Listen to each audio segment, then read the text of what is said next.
It was a cold winter night in New York City, and I was locked in my room, reviewing a script for an audition I had the next morning for a theater play. As a budding actor, every job opportunity was crucial, and I needed to be prepared. I lived alone in a small apartment on the third floor of an old building in Harlem. The neighborhood was relatively quiet, but there were always stories about strange things happening at night. The distant hum of traffic and the occasional sirens were part of the usual background noise. But that night, something more sinister was about to unfold. I could hear the soft sound of my script's pages as I flipped through them, completely immersed in the words. Suddenly, an unexpected sound shattered the silence. It was the sound of heavy footsteps ascending the building's stairs. At first, I didn't think much of it, assuming a neighbor was returning home late at night.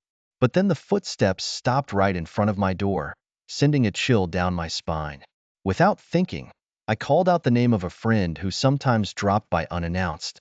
"Mike, is that you?" I asked, hoping for a familiar response. But all I heard was absolute silence. A wave of nervousness washed over me, but I tried to rationalize it. Maybe it was just a neighbor passing by, and I had imagined it. However, as I approached the door, the sound of hurried footsteps echoed down the stairs.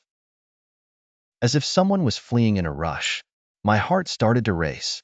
I backed away from the door, now fully aware that whoever had been there wasn't my friend.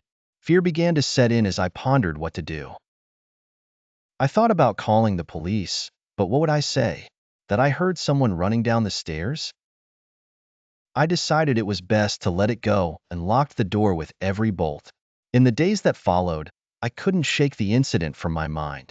I shared the story with some friends and family, but they all dismissed it, saying it was probably just a neighbor in a hurry.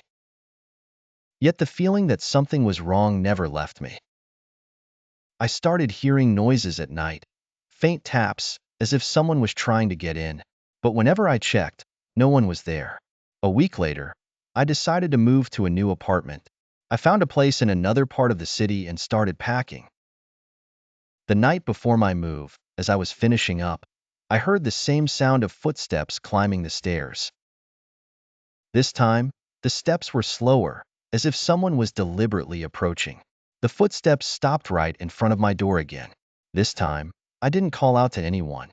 I knew that whoever it was, they weren't welcome. I stayed silent, hoping the person would go away. But then, something shocking happened. The front door, which I had locked, started shaking violently, as if someone was trying to force their way in. I ran to the kitchen, grabbing the sharpest knife I could find.